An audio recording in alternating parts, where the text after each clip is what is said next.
Here's a brief but annoying message to let you know that you could have first heard this episode 9 months ago if you were a subscriber to our Iron Filing Society Patreon offering. For the price of a pint and a St Clement's each month, you can get up to 4 episodes a week, 9 months before the rest of the world gets them. Early access to regular episodes, lots of other marvellous benefits, and there's absolutely no adverts or brief but annoying messages like this that will get right on your ticks. Find out more and subscribe now at tftimemachine.com/ironfilings. Here we go, here we go, here we go, here we go, this is it! This is Top Flight Time Machine. I am Andy Hotbody Dawson. Pow, pow, pow. I'm Sam Nifty Delaney, so what? Welcome along to the Melchester Odyssey once again. We're approaching the 200th episode of the Melchester Odyssey, Sam. Lovely. I don't know whether we should do something special to commemorate that. No, there's so many. This is the week in which we turned 5 as well, which, by the way... Yeah. Is someone on Twitter notified us, I think it was our regular correspondent, little Guerrier. He notified us that it was the wood anniversary. Is it? Yeah, 5 years is wood. So okay. I don't know whether that means we buy each other something of wood or whether the fans should send us some wood. I tell you what, though, I would say that wood is one of our favourite substances, isn't it? I would say.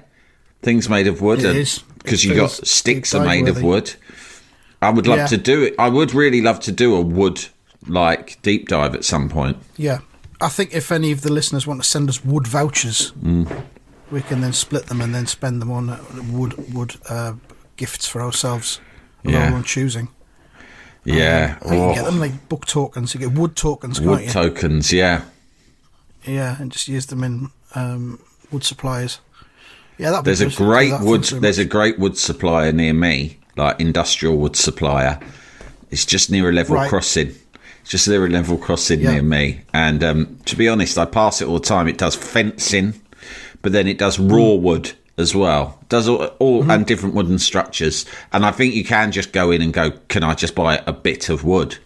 Right? Like, yeah, of course just you can. Whatever, just a bit of wood about, and you just say, it's about this big.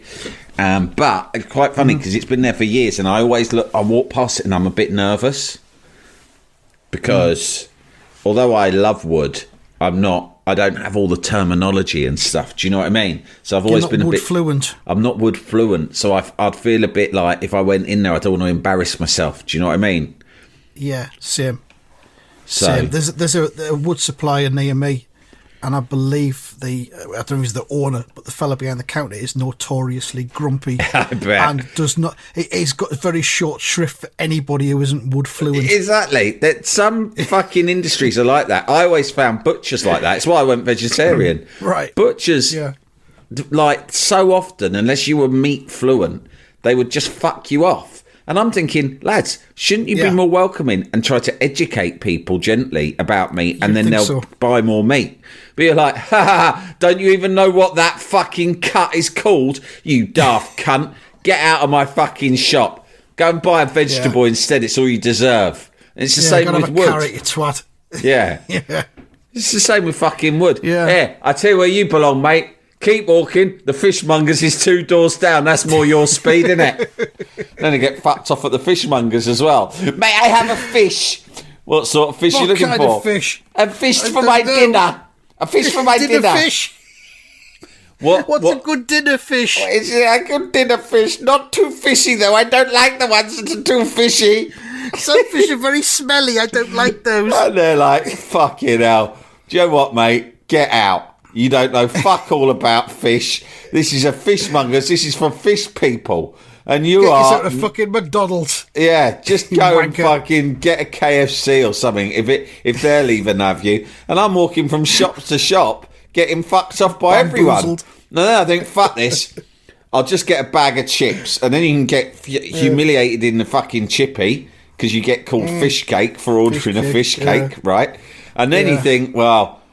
I might cheer myself up by going and buying a little bit of wood. And then you go to the wood shop and even they cunts you off. And then you're like, I can't go anywhere. I'm a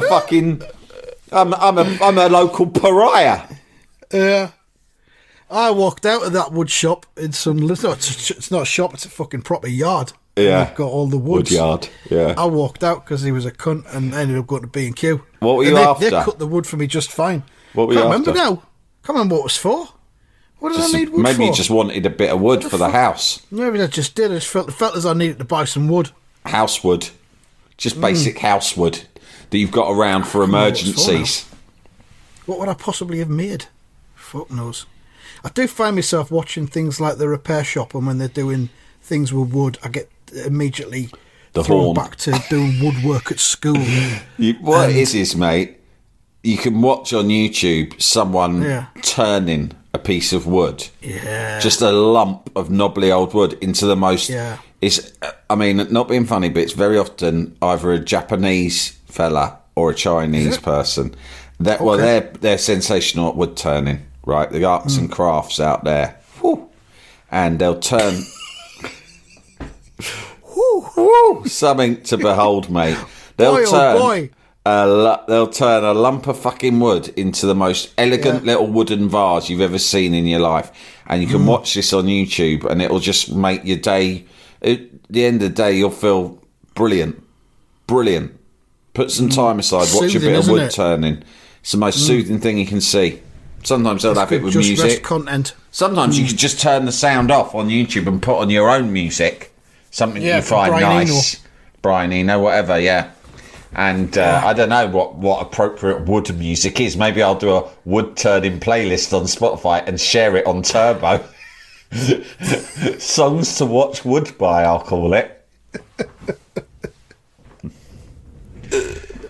Honestly, wood turning's fucking great, mate.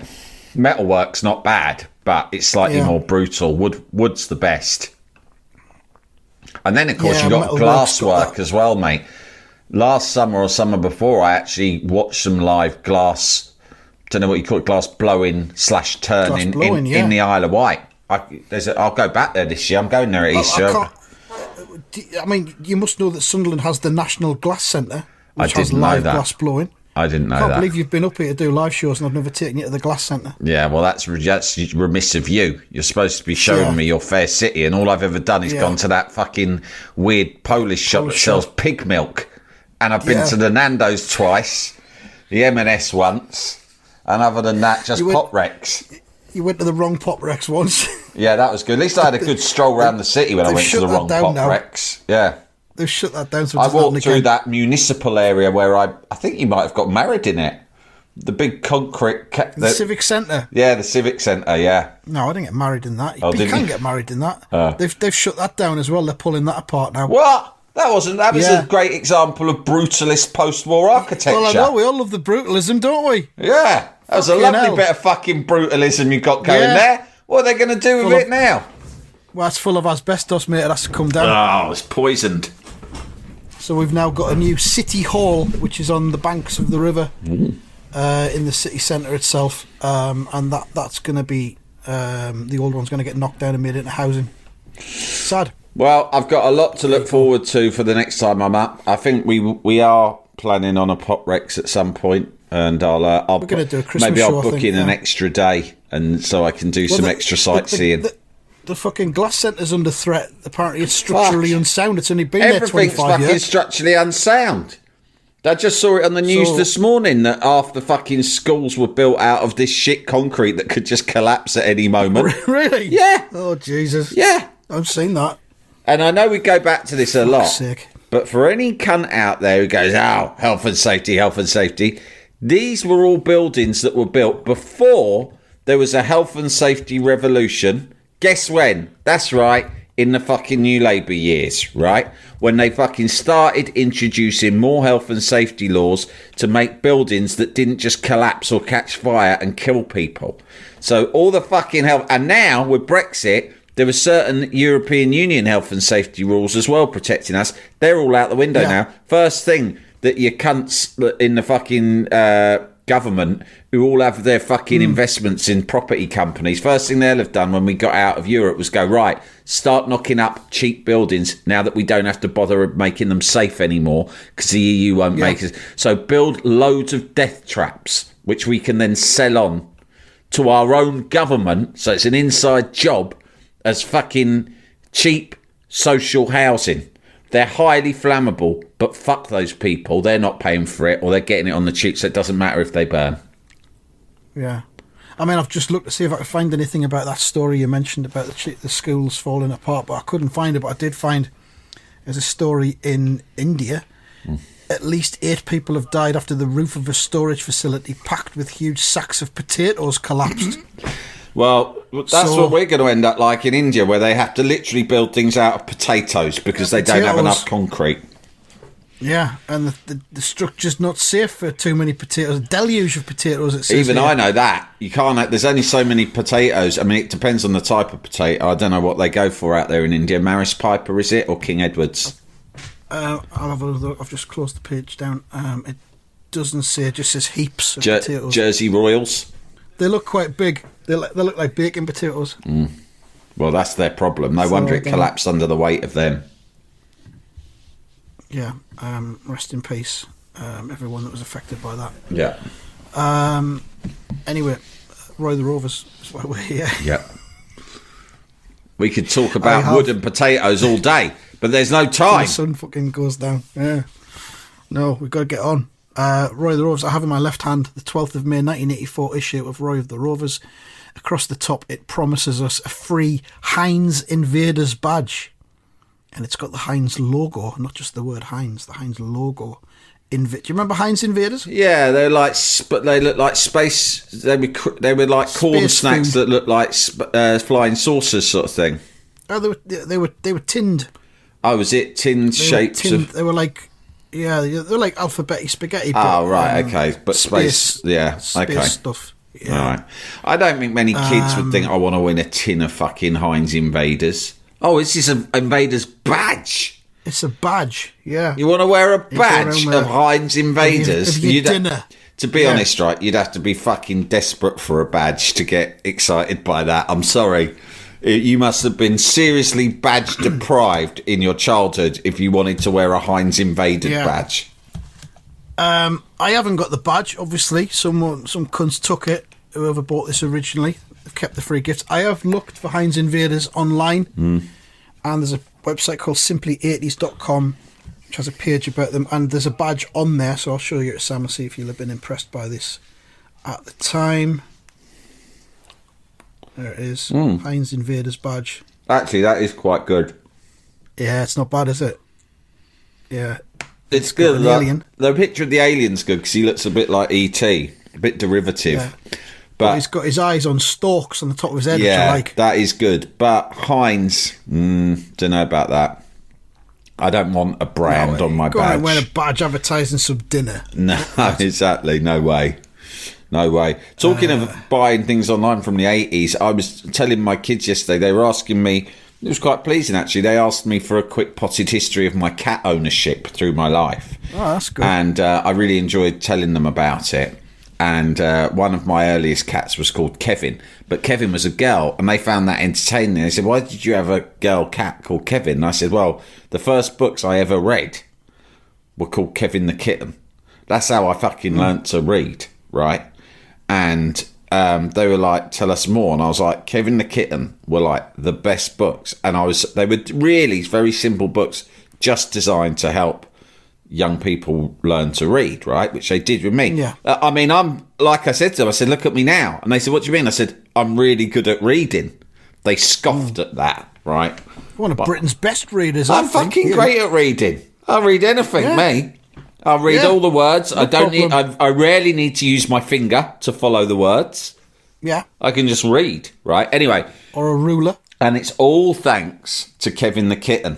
And Kevin the Kitten was always getting into brilliant adventures, and he had a mate, I believe, who was a puppy, whose name I can't remember. And anyway, the more I talked about it, the more into it I got. And they were like, in the end, my kids were like, this actually does sound good, but we need to see it. So I Googled it once we got to my mum's, because we were on my way to my mum's. I said, Mum, do you remember Kevin the Kitten? She was like, yeah, you were fucking obsessed. They were just books just to learn. But you got into it like on a whole fucking cultish level, like Star Wars or something. You were like obsessed with Kevin the Kitten. Doesn't sound like you. And so when we got a kitten, There was no negotiating when we all sat down as a family to sort of go, right, well, what are we going to call this kitten? She went, there was no, like, it was just like, you are calling this fucking kitten Kevin. And everyone was like, but it's a girl, Sam. It's like, it's Kevin the kitten, you fucking cunts. I was all about 100%. My whole life was about Kevin the kitten.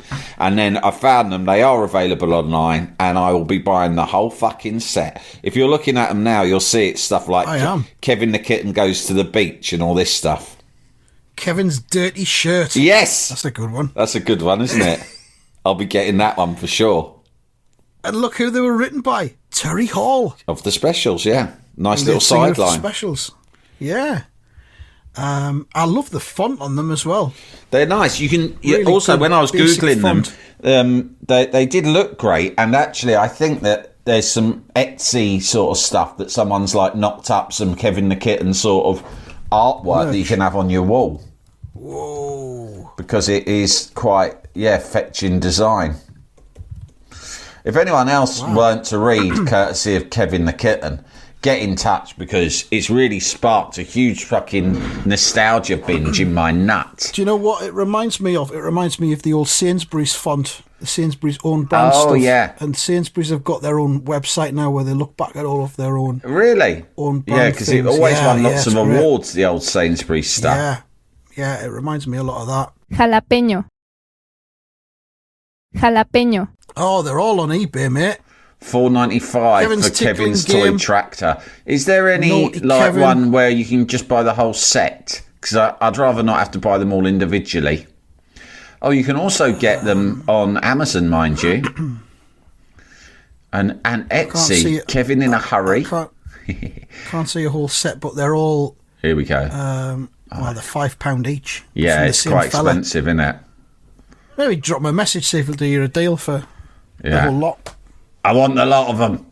All your Kevin the Kittens you've got. Make me an offer.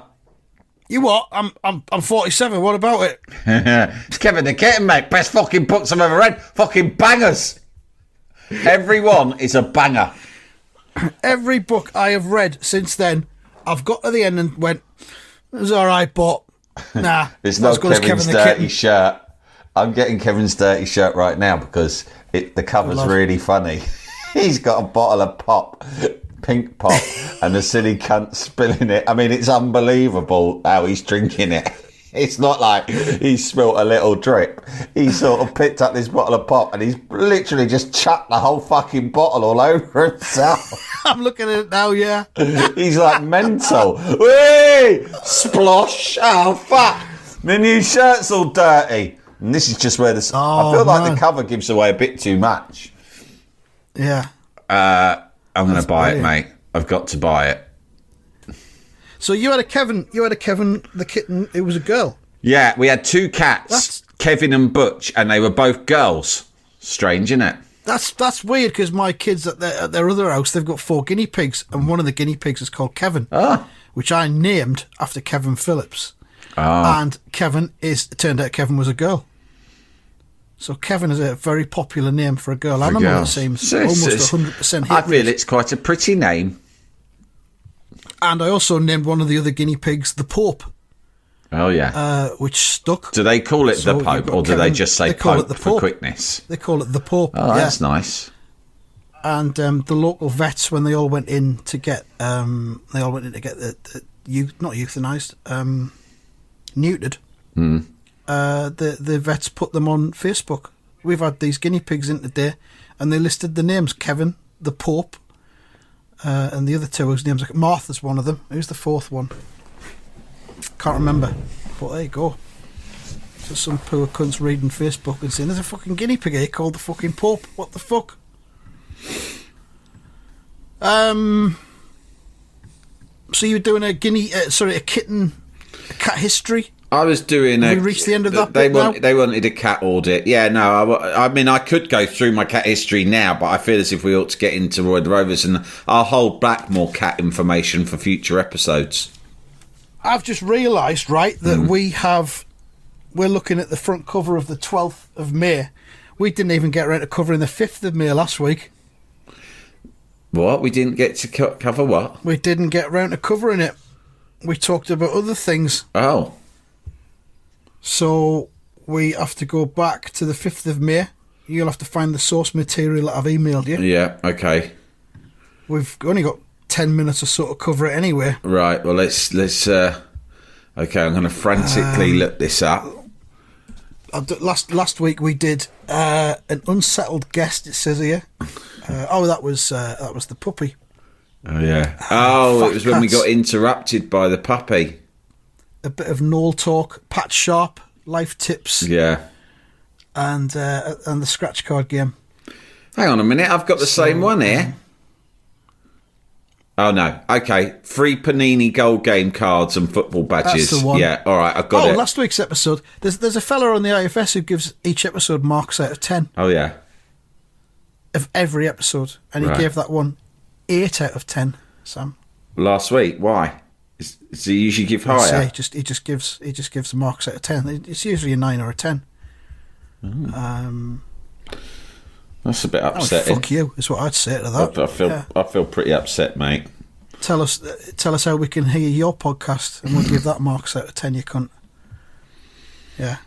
I had to pull that one. I had to pull that one on the lads at the football the other day because they were. I can't remember what they're saying, but they're all like having digs about my book or something. All right, yeah. Banter, was it? You know what it's like. Yeah. There's a bit of banter, and you have to take it. And they were trying to make out, they were just saying, oh yeah, like this shit, no one's buying that. And in the end, I had to pull out the old, so lads, how are your books selling? Stats out. Yeah. Mm-hmm. I felt cheap. Yeah. I felt childish. I felt pathetic. I felt got at. But it shut them up. So sometimes you just got to drop that on them, haven't you? I mean, what that's one of your mates was like Salman Rushdie. Yeah, thank God. The people I go to football with are Lee Child. Where's that one? James Pattinson. J.K. Rowling, she's always there in the pub before West Ham. She's got a few dodgy opinions, though, so people have started to sideline her a little bit. And who's that one that writes the Vera books? I don't know. Oh, and the tool cunt off of Pointless. Is that it? Is it Pointless or something else? And Cleves. Oh, Richard Osman. I thought he was Fulham. Yeah, but he just comes along just for the banter. Just for the author chat. Yeah, author chat, yeah. Just to show off his sales stats. Yeah, apparently he is the best-selling author in the country. He is, massively. Apparently his books are really good as well. I've not read any of them. Oh, well, I'll give him a go. I'll give him a go. Yeah. I'll have a look. I'll do my own. It can't be that hard, can it? I'll have a look, see what his I'll do it is. about a murder around my way. Yeah, I'll do one about... Well, they're all set in a nursing home, aren't they? I'll do one set in a fucking hospice or something. Oh, my God. Can't be that hard. The latest instalment of my pathetic bid to attract the attention of local celebrity and do-gooder Gary Lineker was I actually wrote my big issue column about how I'm obsessed with Gary Lineker. I read it. And then let's stretch this out because we're not getting into this Roy the Rovers issue this week. Someone tweeted it and they tweeted him in on it. And then when he was tweeted in on it, I just thought, oh, right. I realise how this comes across now. It's like a desperate cry for acknowledgement, friendship, and I thought, read it. It was kind of like, I was Gary Lineker's friend one day, but he won't remember me now. Yeah, that's basically Even though I live near him. I see him, I liked it. but he won't remember me. He doesn't see me. I've changed physically. He sees me, but he looks through me. He sees through me. It's like I'm not there to him. Does he recognise me? Is there a flicker of recognition? Perhaps. No. And then I go, I'll never know. But I don't care. I love him. I will always love him. Sleep tight, sweet prince. That's the closing line. Really desperate. I'm like this. Fucking hell. If this doesn't work, nothing will. This is my final roll of the dice to get an invite round to Gary's. I feel as though there is some kind of coming together that will happen. I think that if I thought, I wonder if he read that, I think his main overriding emotion would be fear. Do you think? He's like, I'm he's just off the back of all this other shit. And now on top of this, there's some fucking local weirdo who says he's hanging around with his dog hoping to bump into me. This is fucking awful. I've just got rid of the press off my doorstep. Now I can't come out without looking for this weirdo. Local freak. Local weirdo, Sam Delaney. Yeah. Oh, well. Yeah. I mean, we're not going to get into this Melchester story, but there is one other piece that stands out quite a bit in the Roy Race Talking page, and it just says, good for the game. Oh, God, yeah. We talked about this, didn't we? Yeah. It's, it's of its time, let's just say. And this is from Ian Barton of Liverpool, and he says, lately there have been quite a few coloured players turning out for England. Oh, God. This is 1984. Good for the game. 1984. 1984. Which I think is good for the game. So I have selected a team of coloured players. Christ. And I'll run through the team, see what you think. It's an interesting social experiment, I guess. Alex Williams, Manchester City in goal. Then you've got Viv Anderson.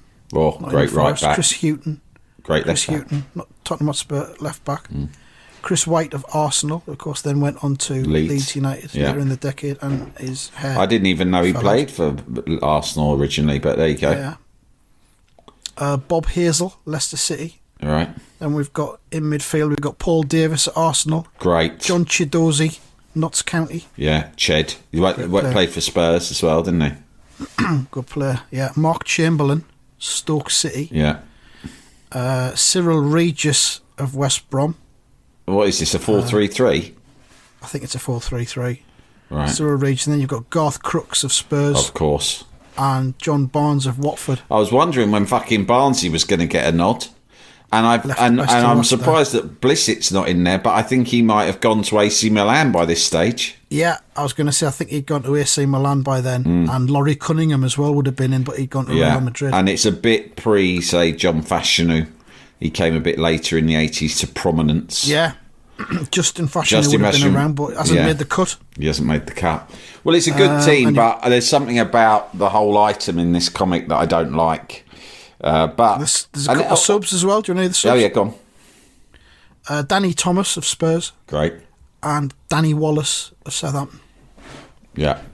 And Roy responds and says, I wouldn't say that was the best balanced team I've seen, inverted commas, pinned up on a notice board. Don't know why he's put that in inverted commas. Ian, but there's a lot of talent and excitement in that side. So Roy's got mixed feelings about it. Please never send racist material like this again into my comic. I will publish it once, but that's my rule. Once and once only. I've put it in, and I've said, as you've said, that it's good for the game, but ultimately it is a flight of fancy and it's a slightly offensive. It's a fad. So there we go. Someone asks about the Milk Cup. Yeah. Austin Selwyn of Glasgow. Get in touch if you're listening, Austin. Says, please could you tell me what happened to the new League Cup trophy? Sorry, what happened to the League Cup trophy when the new Milk Cup was introduced? Good question, says Roy. The League Cup is being kept in the trophy cabinet at the Football League's headquarters in Lytham St Anne's. Right. Which is always a curious location for the Football League, but okay, good. The present sponsorship deal with the National Dairy Council lasts for another 2 years. If a new sponsor fails to emerge at the end of that time, an edict will come out of the Football League. A new sponsor has failed to emerge. We will revert to the original trophy. This is a failure on behalf of all potential sponsors. This is a failure of capitalism itself. The market is indeed fallible.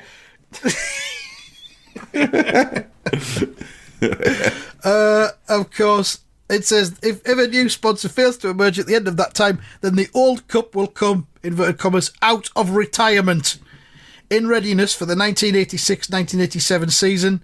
But of course, Rumbelows stepped forward, I believe, after the Milk Cup era, and it became the Rumbelows Cup. No, and I don't know I believe it was Littlewoods before Rumbelows. Was it Littlewoods before Rumbelows? I believe so. I'm not certain, but I'm pretty sure. The first ever time I went to Wembley was in, I think, 1987 for, I don't know how, but I think it was the Littlewoods Cup final, and it was between Liverpool and Arsenal. And Liverpool won it, I think 2-1. I went with my brother Cass. I can't remember how, but he got tickets we got some free tickets or something last minute, and he said, "Come on, we're going to Wembley." Yeah, and you were right. It was Littlewoods. It says 86 to 1990. Then it became Rumbelows for 2 years. The Littlewoods Challenge Cup was its name, and the trophy was sponsor designed. So it'll have gone to a brand new trophy. Oh yeah, stupid. Since then, it's reverted to the original trophy. And we've had Rumbelows, Coca-Cola. Coca-Cola, yeah. That for me was when it started to go shit. It was a decline. It was at its best when it was milk, then Littlewoods, then Rumbelows. By the time we got to Coca-Cola, I felt the whole thing had been cheapened. Then it was Worthington's. Yeah. Then it was Carling. And then Capital One. Fuck's sake. We had no sponsor 2016 to 17, but then since 2017 it's been Carabao. I still don't know what. No one knows what Carabao is. Carabao is. And they do the draw out in like fucking Malaysia or something, don't they? Well, yeah. Carabao is the Thailand's second most popular energy drink. I call it. So this would be better. It's a global game. The Karamak Cup. That's good. That would be lovely. That would be better. Why don't Karamak sponsor it? It trips off the tongue, and everyone loves a Karamak.